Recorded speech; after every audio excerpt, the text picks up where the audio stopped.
Well, as an economist who actually studies labor markets as a labor economist, I'm very well aware that one of the ramifications of a flattened world is that you better have global cultural literacy, because it's very easy to get a job outsourced as opposed to previous generations. So I think having some knowledge and understanding and respect, appreciation for difference is critical in your, not just personal life, but your professional career. And I think the right study abroad experience gives you that more than almost anything that can happen on campus.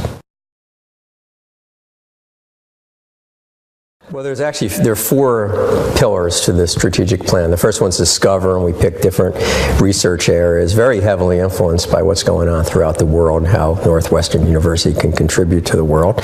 And then we have connect, which is building communities. Part of it is global communities. But it's really the other 2 pillars that fit most directly into international education and study abroad kind of experiences.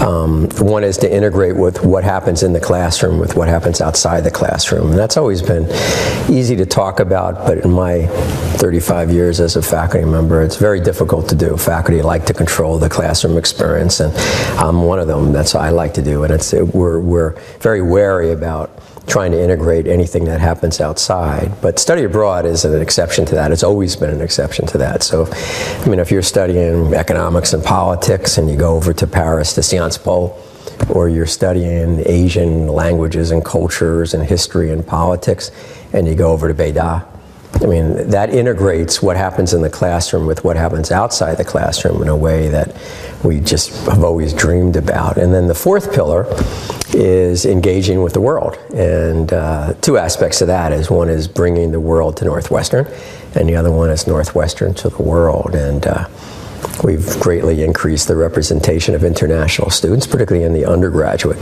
student body. It was always there in the professional schools and indeed in the PhD and master's programs, but we're now doing it undergrad, and then we're reaching out more aggressively to expose all of our students to the rest of the world.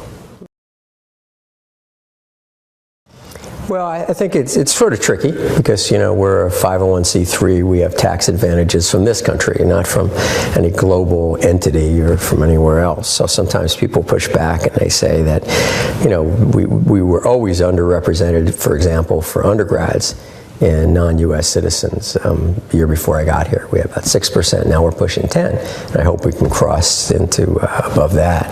That is, by the way, the sort of the Ivy average is about 9 to 10. So we were unusually unrepresented by international students. So some people say, well, why are you trying to save the world? You know, your tax advantage is localized in the U.S. And I could hear that argument, but my rebuttal typically is not that we have this moral obligation to educate the best and the brightest throughout the world the way we do in the U.S., where we're located in Evanston and Chicago, forgetting for a second about Doha.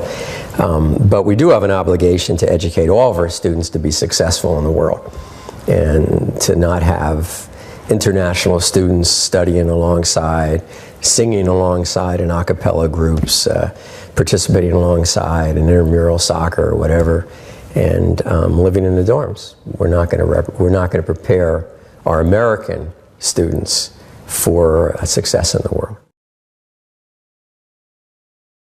Well, I think, you know, study abroad is a great opportunity to get out of your comfort zone, and a lot of what education is about, particularly for the undergrads, is getting out of that comfort zone and really preparing yourself for personal and professional success the rest of your life. And study abroad is a great way to do that.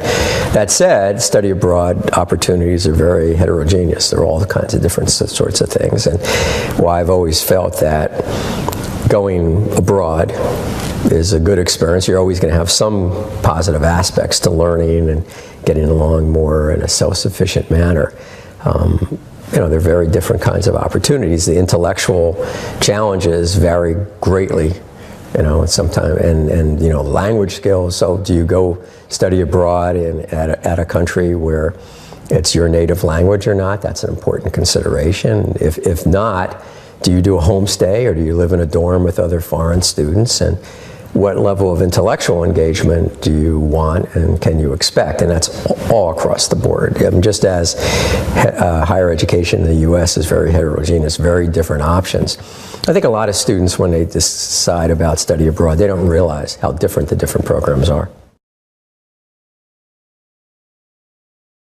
I didn't study abroad. My education abroad was more as an economist. Okay. And I've spent a lot of time abroad. In particular, there was a period in the 80s for a number of years when some of my research was development economics, and a lot of my teaching was development economics. And in conjunction with that, I was part of a couple of projects. I did a lot of travel.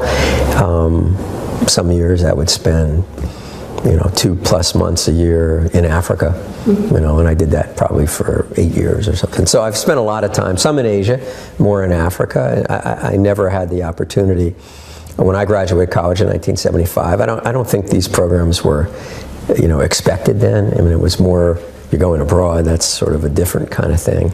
But now, increasingly, it's not just accepted, but it's really encouraged. And I think it's really important. It's a great opportunity. It's particularly a great opportunity at Northwestern with a quarter system and with an expectation that you take 45 to 48 courses. I've been at other places with the semester and you only take 32 courses. And if you think about, allocating 4 of those or even 8 of those to a study abroad, that's a very expensive in terms of the opportunity cost of your time. Here it's really easy, particularly if you go in the fall.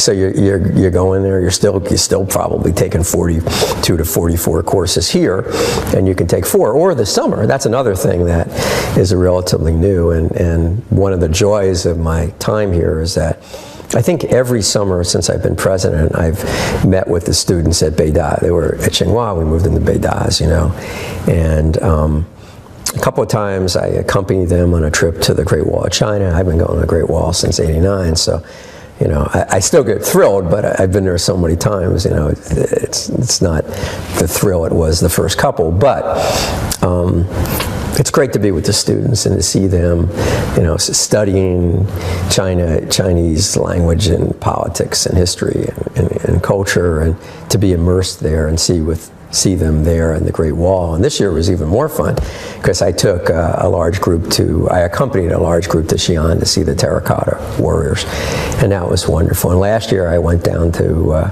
Hangzhou for the environmental studies program, and that was really fun too. So I look forward, God willing, to continue to do that, and I love meeting our students. I think that I'm going to be in Turkey soon, and I think I'm going to meet with students who are studying there, and I've done it, and I was just on the phone organizing a trip to Israel, where we'll coordinate. Deborah Greenspan, I'm very lucky to say, usually goes on these trips with me, and she works so hard and so successfully in engaging other academic institutions. She also speaks lots of languages, which is very helpful wherever you are.